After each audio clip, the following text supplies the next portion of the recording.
Welcome to lesson one. And in this lesson, we are going to talk about the beliefs that have built patriarchy and capitalism and why they are important. Okay. The purpose of this section is this is the introductory module that sets the stage for the entire curriculum at this institute.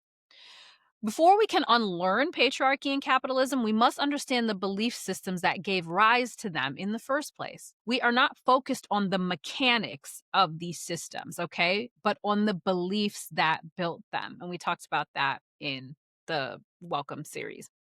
We examine patriarchy and capitalism as belief systems born out of trauma and out of collective fear. Without identifying and dismantling these beliefs, we risk rebuilding the same system with different branding, a fancier logo. Okay. To heal our way of being, we must first identify what we have internalized. This section explains the trauma rooted beliefs that built patriarchy, how these beliefs shaped masculine and feminine identities, and what these systems taught us to believe about power, provision, emotions, and our self worth. Okay. Why do the beliefs matter more than the systems? Systems are just structures built on beliefs. If you remove a system, but you keep the belief, you will just recreate the system. That's why this work begins at the belief level. This isn't just about smashing the patriarchy like everybody likes to say. It's about unlearning what made patriarchy seem necessary in the first place. If you do not name the belief, you just rebuild the belief in different clothes, okay? This is not theory for theory's sake. It's personal. These beliefs still live in our bodies, our identities, our day-to-day decisions. Your liberation from them depends on unlearning them, okay? So let's talk about patriarchy as a trauma response. Patriarchy is often defined as a system in which men hold most of the power. But this curriculum goes deeper. We trace patriarchy back to a trauma response, specifically a fear of obsolescence in men in response to feminine intuitive gifts. Let's talk about where this theory comes from. It's my theory, and it's included as part of my, original IP inside of this institution, that patriarchy was formed thousands of years ago when we started to move around as a people, when we started to grow and evolve and migrate. Right? There were two things. The men was the physical provider and protector of the community, and the woman was intuitive. She could sense, she could feel, right? Because a woman being able to sense and feel that a threat is headed in is just as important as a man being able to physically fight the threat off. And I believe that somewhere within all of this, the man can to feel like he would be obsolete to the woman's intuitive gifts. Because let's say she could intuitively tell that a threat was coming and you moved the tribe away from the threat, right? Okay, now the tribe or the community is away from the threat, there is no threat. So what does the man have to protect against? If they were always moving preemptively instead of fighting in a reactionary way, what was there for the man to use his physical gifts with? And I believe that they began to feel that they would be obsolete and not worthy to the woman if they could not protect them. And so then they decided to hoard power and take more of the power so that they wouldn't become obsolete during our evolution as humans. Okay. And so rather than honoring this feminine power that we had, men hoarded the external power under the guise of protection to remain relevant. And in doing so, they've harmed both men and women because men were not meant to hoard all of the power. And so now men everywhere are burnt out, they're tired, they're exhausted, they've taken the weight of the world onto their shoulders when it never needed to be that way.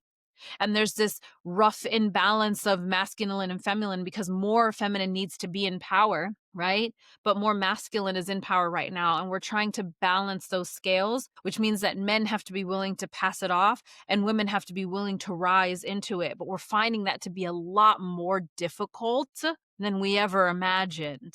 And I don't mean from men giving their power away, I mean women rising into it. Okay. So that is the belief that patriarchy started as this trauma response, a collective trauma response. And that's, blah, blah, blah. Fast forward a few thousand years and we have the version that we have today. Okay.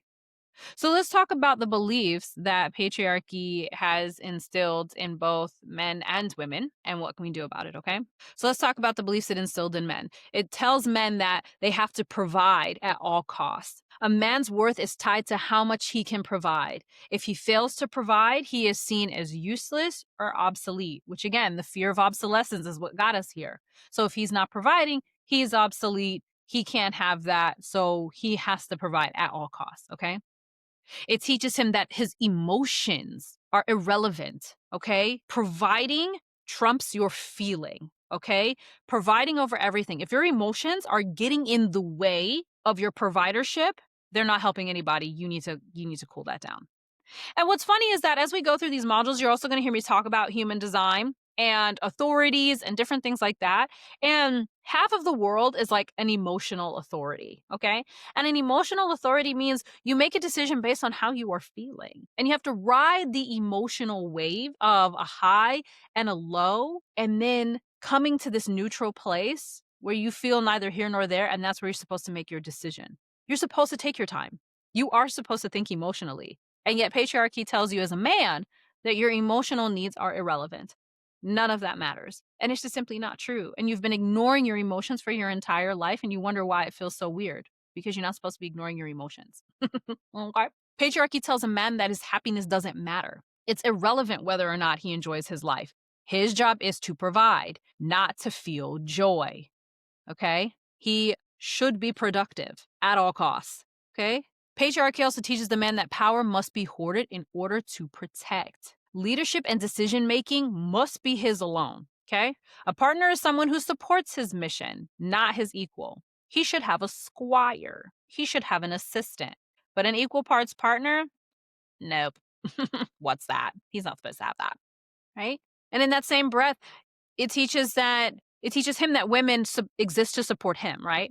He rises only when a woman is beneath him. She's not a partner. Again, she's a squire, a cheerleader, an assistant. She lives only to uplift him. So we've got a society that tells men that they have to provide at all costs. Their emotions are obsolete. Their happiness doesn't matter.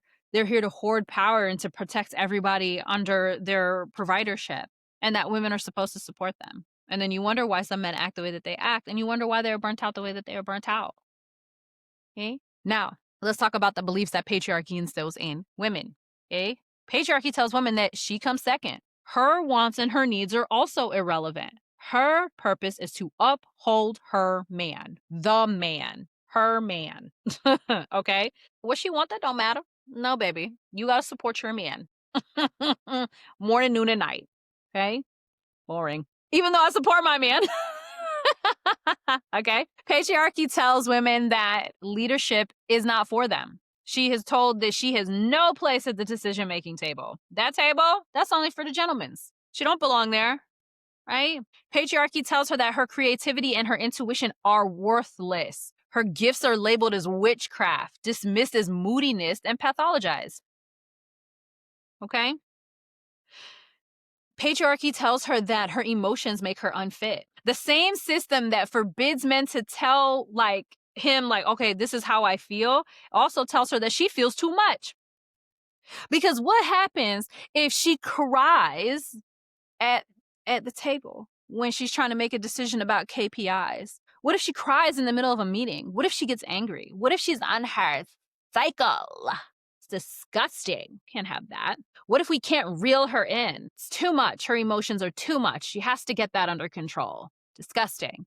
Patriarchy also tells her that her body is shameful. Menstruation is seen as disgusting, and her cycles are viewed as impairments.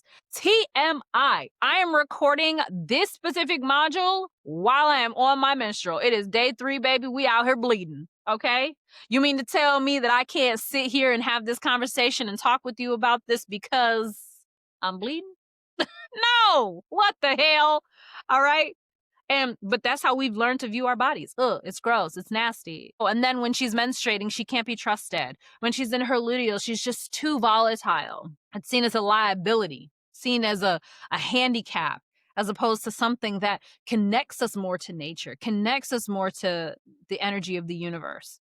Okay. And the last thing that patriarchy teaches women is that she's never going to be enough. Even if she's allowed into power, she will always be told it's not enough. Her leadership will always be undermined by design. However high up patriarchy lets her go, she's never going to be good enough. She's always going to have to continue to prove herself and for no payoff. She'll never be as good as a man. And I'm sure there are others, but these are the big 5 and 6 for both men and women.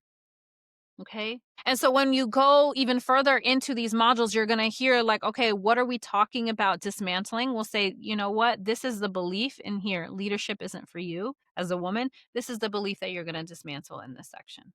Okay. So, what is your task moving forward in this institute? Every framework that follows in this institute is meant to help you unlearn these beliefs. So, as you move through these modules, ask yourself, where have I internalized these beliefs? Where do I still act from them, even if I no longer agree with them? Because that's internalized patriarchy, right? Where have I seen these beliefs harm the people around me, even if I'm not looking at me? Freedom begins with this level of recognition. So, let's start and let's get into it. Okay. All right. I'll see you in the next module, baby.